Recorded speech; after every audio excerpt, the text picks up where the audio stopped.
কিয়ামতের আলামাত এসে গেছে, তাই তো ঘরের নারী রাস্তায় নেমেছে। কিয়ামতের আলামাত এসে গেছে, তাই তো ঘরের নারী রাস্তায় নেমেছে। ওরে মাছ বাজারে কথা বলে মাছওয়ালার সাথে, স্বামী তাহার দাঁড়িয়ে আছে ব্যাগটা নিয়ে হাতে। ওরে মাছ বাজারে কথা বলে মাছওয়ালার সাথে, স্বামী তাহার দাঁড়িয়ে আছে ব্যাগটা নিয়ে হাতে।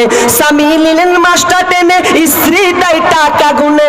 স্বামী নিলেন মাছটা টেনে, স্ত্রী দেয় টাকা গুনে। স্বামী স্ত্রীর যেন সেবক হয়েছে। কিয়ামতের আলামাত এসে গেছে, তাই তো ঘরের নারী রাস্তায় নেমেছে। কিয়ামতের আলামাত এসে গেছে, তাই তো ঘরের নারী রাস্তায় নেমেছে। ওরে বরখা পরা বরখা ছাড়া হাট বাজারে ঘোরে তারা। ওরে বরখা পরা বরখা ছাড়া হাট বাজারে ঘোরে তারা। কেউ বা আবার বরখা পরে বুবু মুখটা খোলা রেখেছে। কিয়ামতের আলামাত এসে গেছে, তাই তো ঘরের নারী রাস্তায় নেমেছে। কিয়ামতের আলামাত এসে গেছে, তাই তো ঘরের নারী রাস্তায় নেমেছে। ওরে হাট বাজারে মার্কেটে যান দেখবেন শুধু নারী, কেউ বা আবার সেজে কুজে করছে দোকানদারি। ওরে হাট বাজারে মার্কেটে যান দেখবে শুধু নারী, কেউ বা আবার সেজে কুজে করছে দোকানদারি। সবকিছুতেই আছে নারী, কেউ বা চালায় হোন্ডা গাড়ি। সবকিছুতেই আছে নারী, কেউ বা চালায় হোন্ডা গাড়ি। কেউ বা আবার অফিস আদালতে চাকরি করতেছে। কিয়ামতের আলামাত এসে গেছে, তাই তো ঘরের নারী বেহায়া হয়েছে। কিয়ামতের আলামাত এসে গেছে, তাই তো ঘরের নারী রাস্তায় নেমেছে। ওরে নারী রূপে নারী বসাই কলঙ্কেরই দাগ, কারণ তারা চলতে চায় সমান করে ভাগ।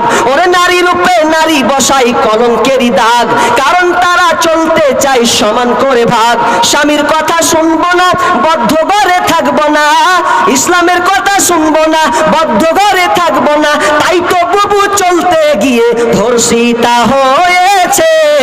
কিয়ামতের আলামাত এসে গেছে, তাই তো ঘরের নারী রাস্তায় নেমেছে। কিয়ামতের আলামাত এসে গেছে, তাই তো ঘরের নারী রাস্তায় নেমেছে। শেষ মেয়ে রাস্তায় নেমেছে, কথা বলা তো দূরের কথা, রাস্তায় চলাই যায় না। তো আপনাকে চক্ষু নিচু করে হাঁটতে হবে। রাস্তাকে তারা এমন ভাবে অবরোধ করে রেখেছে যা বলার কথা নয়। আপনি মানা করবেন তো পাল্টা আপনার উপরে অভিযোগ চাপিয়ে দেওয়া হবে যে আপনি নারীকে কেন আপনি বকলেন। দুনিয়ায় চলা খুব বড় মুশকিল। কিন্তু হিন্দা একজন মহিলা দেখেন, যেই মহিলাটা পর পুরুষের সঙ্গে কোনোদিন কথা বলে নাই। একদিনকার ঘটনা, আল্লাহর কি হুকুম দেখেন। হঠাৎ করে একদিন ওই মহিলা ঘরে আপনার কিনা কাজ করছে, আপনার কিনা সবকিছু সে সাফ করছে সুন্দর করে, ঘরটাকে সে ভাজাচ্ছে। এমন সময় বাড়িতে কিন্তু স্বামী নাই, চলে গেছেন বাইরে। আর বন্ধু স্বামী আপনার কিনা ওই হিন্দার স্বামীর সঙ্গে দেখা করবে। আর দেখা করার জন্য হঠাৎ করে ওই আল্লাহর কি হুকুম দেখেন, ওই লোকটা বাড়ির চৌকাটে এক পা দিয়েছে, তো টুকি মেরে এইভাবে দেখছে যে আমার বন্ধু আছে কিনা। তো বন্ধুর কোনো খোঁজ সে পেল না, বন্ধুকে পাচ্ছে না।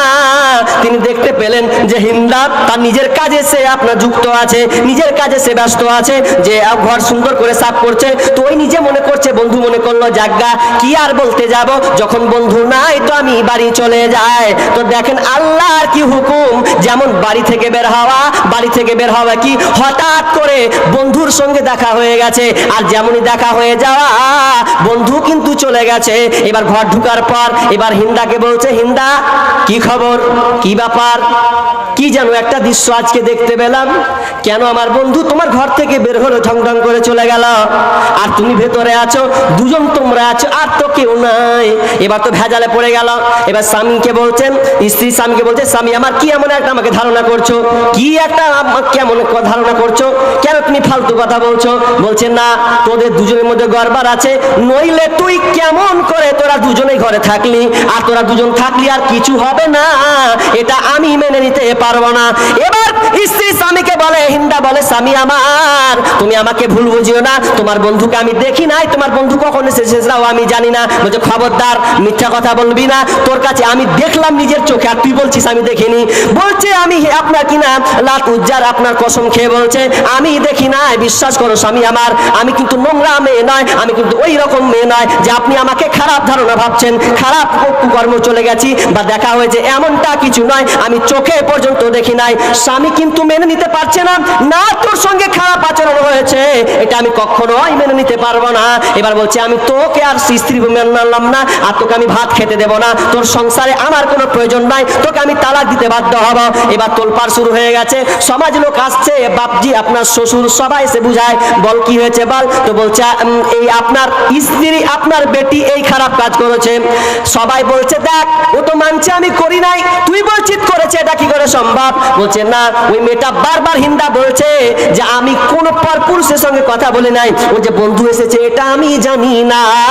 এবার ও জিদ ধরে নিয়েছে, না আমি ওকে কথা শুনবো না, ও মিথ্যা কথা বলছে, আমি ওর সংসার, আমার সংসারে ওকে নেব না, আমার ভাত ওকে দেব না।